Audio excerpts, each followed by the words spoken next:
Supernova एक अद्भुत और शक्तिशाली विस्फोट है जो एक मरते हुए तारे के अंत में होता है। यह विस्फोट सौर निहारिका में गुरुत्वीय अस्थिरता पैदा करता है, जिससे अंतरिक्ष में नए संभावनाओं का जन्म होता है। आगे बढ़ते हुए, प्रोटोप्लैनेटरी डिस्क एक चपटी संरचना है जिसमें गैस और धूल की सामग्री घूर्णन करती है। यह डिस्क उन ग्रहों की आरंभिक अवस्था को दर्शाती है जो भविष्य में आकार लेने वाले हैं। जब प्रोटोस्टार के केंद्र में तापमान और दबाव अत्यधिक बढ़ता है, हाइड्रोजन के नाभिकीय संलयन की प्रक्रिया शुरू होती है। यह महान परिवर्तन, विविधता और ऊर्जा की एक नई दुनिया के लिए प्रथम कदम है, और इसी प्रक्रिया ने हमारे सूर्य का जन्म लिया। ग्रहों के निर्माण के प्रारंभिक चरण में छोटे छोटे समूह बनते हैं, जिन्हें हम प्लैनेटेसिमल कहते हैं। समय के साथ, ये छोटे समूह आकार में बढ़ते हैं और प्रोटोप्लैनेट में परिवर्तित होते हैं, जो भविष्य के ग्रहों का आधार बनते हैं। इसके बाद, एक्रीशन की अवधारणा को 1969 में सोवियत खगोलज्ञ विक्टर सफरोनोव द्वारा प्रस्तुत किया गया।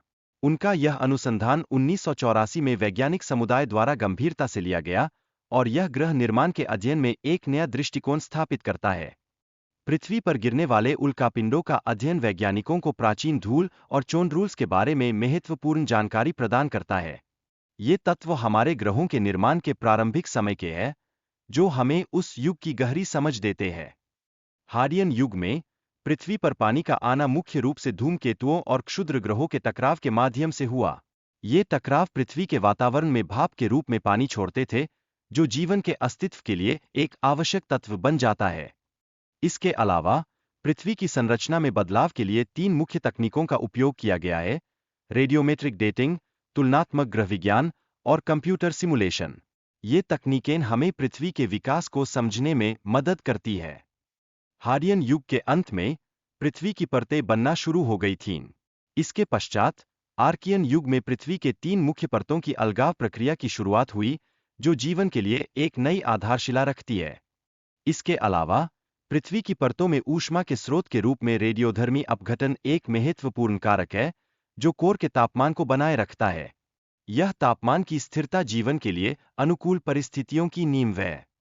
याद रखें, पृथ्वी की परतें केवल 3 मुख्य परतों में विभाजित नहीं हैं, बल्कि भौतिक गुणों के आधार पर 5 परतों में भी विभाजित की जा सकती है। यह विविधता पृथ्वी की संरचना और उसके भीतर चल रही प्रक्रियाओं की गहराई को दर्शाती है। पृथ्वी की क्रस्ट के नीचे का क्षेत्र, जिसे हम एस्थेनोस्फीयर कहते हैं, निरंतर गतिशील है।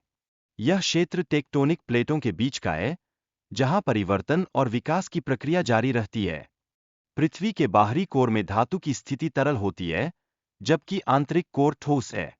यह ठोस स्थिति हर वर्ष लगभग 1 मिमी बढ़ती है, जिससे हमें पृथ्वी के भीतर की जटिलता का एहसास होता है।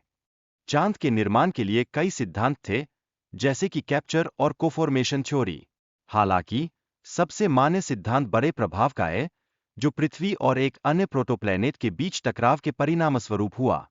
जब पृथ्वी और उस प्रोटोप्लैनेट के बीच टकराव हुआ, तब चांद का निर्माण हुआ। यह टकराव न केवल चांद का निर्माण करता है, बल्कि पृथ्वी के अक्ष पर भी प्रभाव डालता है, जिससे हमारे ग्रह की स्थिति में स्थिरता आती है।